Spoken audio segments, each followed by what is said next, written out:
Bienvenidos hermanos a este tiempo de devocionar la comunidad contigo. Hoy es 30 de septiembre y vamos a comenzar dando gracias a nuestro Padre.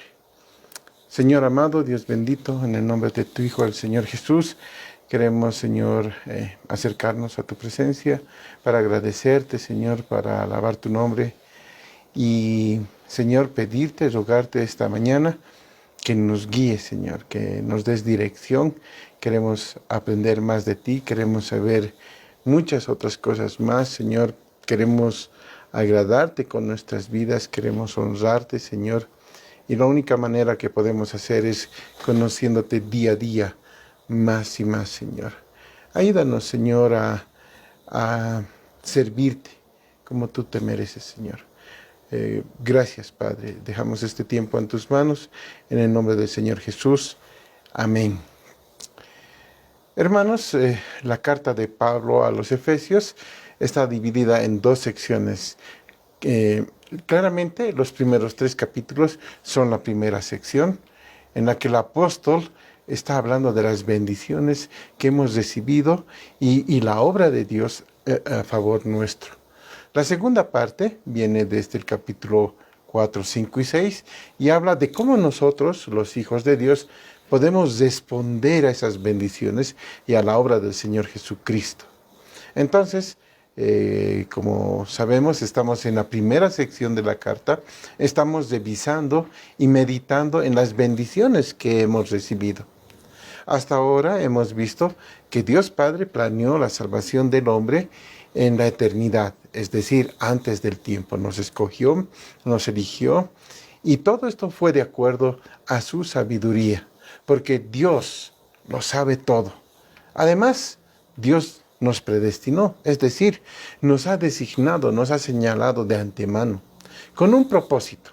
Y ese propósito es para adoptarnos hijos suyos por medio del Señor Jesucristo, según el puro afecto de su voluntad. También vimos que Dios Hijo obró a su tiempo. Él nos redimió. Fue el que pagó un precio costoso, muy alto, por nuestros pecados. Era tan alto y tan costoso que solo Dios podía pagarlo, que solo nuestro Salvador pudo pagar y obtener la redención por su sangre. Ahora, hoy día, vamos a poner atención en la obra de Dios, el Espíritu Santo. Vamos a ver que la salvación de pecadores es el trabajo directo del Espíritu Santo. Vamos a dar lectura al capítulo 1, verso 13 y 14 de Efesios, y nos dice así: En él también vosotros, habiendo oído la palabra de verdad, el evangelio de vuestra salvación, y habiendo creído en él, fuisteis sellados con el Espíritu Santo de la promesa, que es las arras de nuestra herencia hasta la redención de la posesión adquirida para alabanza de su gloria. En estos versos explican suficientemente, muy bien hecho, el ministerio y la obra del Espíritu Santo. ¿Cuál es el ministerio entonces? ¿Qué hace el Espíritu Santo? En pocas palabras, lo que hace el Espíritu Santo es sellarnos. Pero vayamos poco a poco. Comienza diciendo, vosotros habiendo oído la palabra de verdad. ¿Qué es lo que hemos oído? Dice la palabra de verdad. Ahora, ¿qué es la palabra de verdad? Dice el verso que la palabra de verdad es el evangelio de nuestra salvación. Hermanos, no hay manera de ser salvos sin oír el evangelio. El evangelio, en términos de palabras, es un mensaje muy sencillo, pero en términos de confrontación puede ser muy difícil, puede ser muy complicado.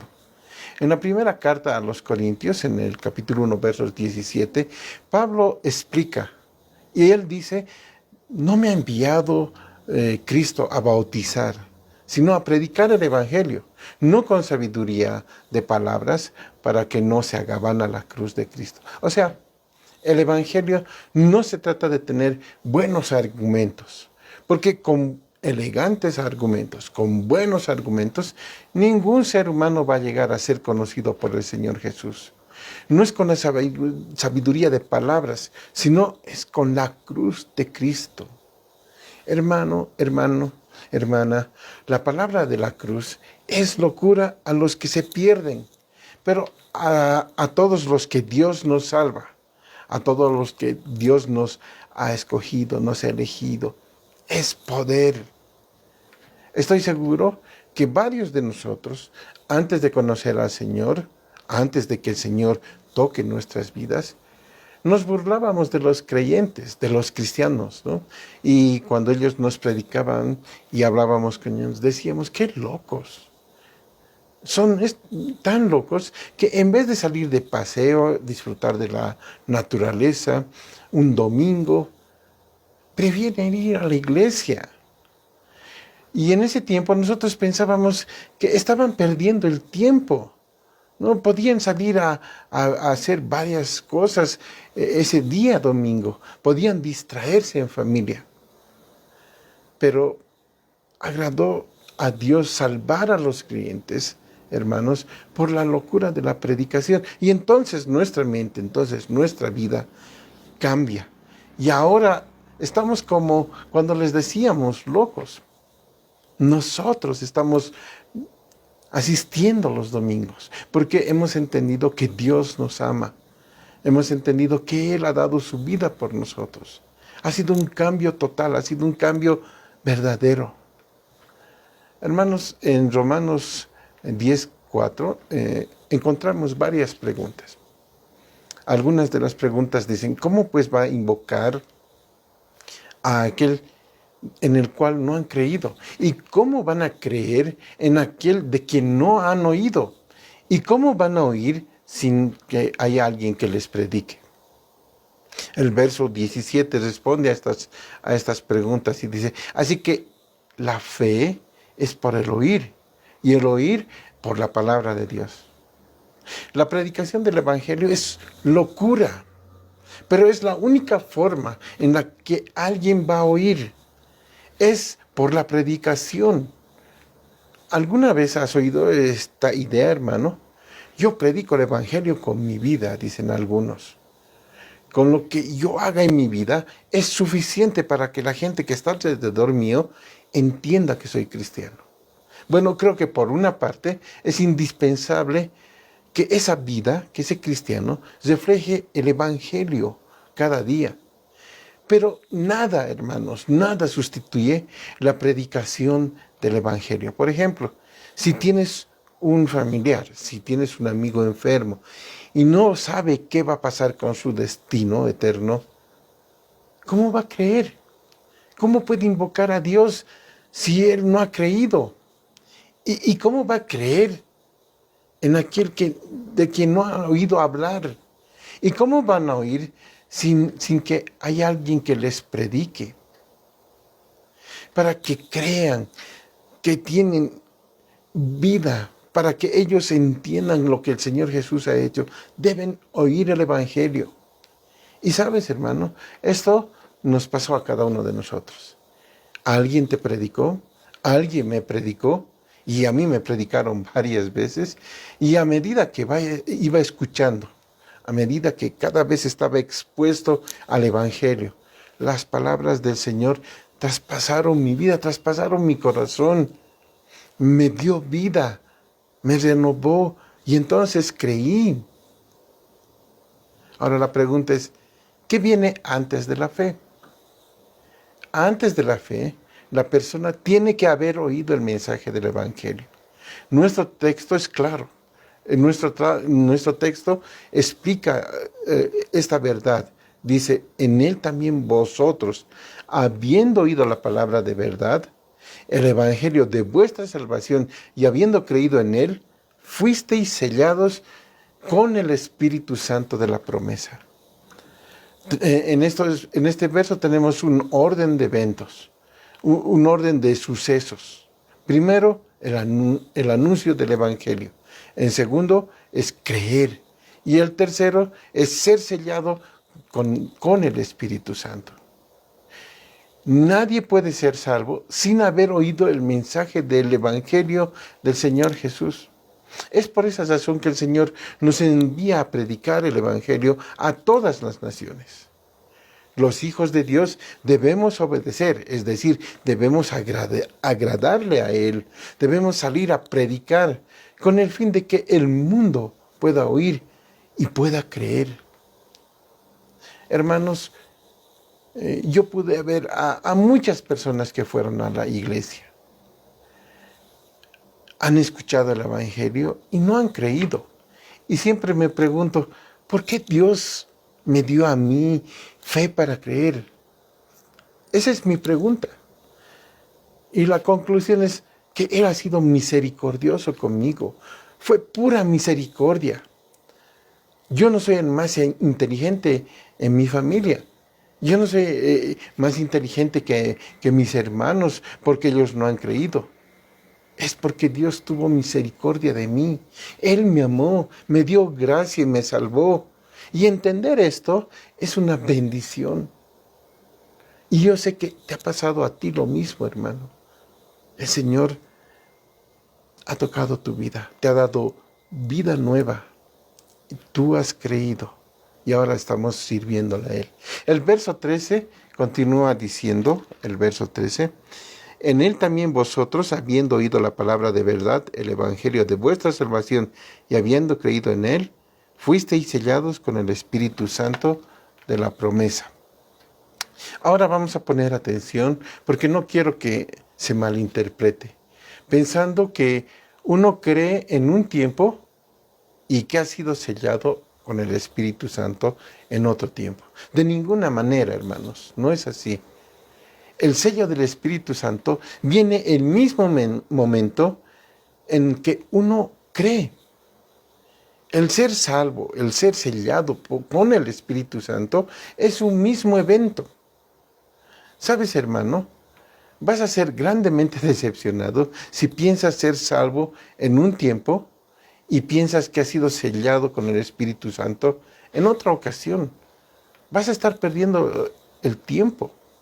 Ahora, nosotros debemos estar seguros que el momento en el que nosotros hemos recibido vida, debemos estar seguros del momento en que el Señor Jesús entra en nuestras vidas como nuestro Salvador, somos sellados con el Espíritu Santo de Dios, en ese mismo momento. Ahora pienso que debemos responder algunas preguntas más. ¿Qué significa ser sellado con el Espíritu Santo de la promesa? Otra pregunta, ¿cuál es el sello con el Espíritu Santo? ¿Cuál es ese sello? Hermanos, la palabra sellar significa marcar o señalar para autenticar algo. También significa confirmar, garantizar. Otra verdad que podemos encontrar en estas palabras que estamos estudiando es que dice que somos sellados con el Espíritu Santo. Y esto no significa o da a entender que el Espíritu Santo hace el trabajo de sellarnos. No dice eso, sino que Él mismo es el sello. La presencia del Espíritu Santo habitando, morando en el creyente, da seguridad, autenticidad, autoridad y sobre todo nos identifica como propiedad del Señor Jesucristo.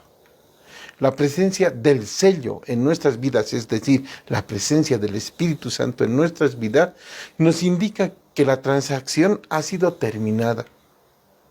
La salvación es confirmada a la persona que lleva ese sello en su vida.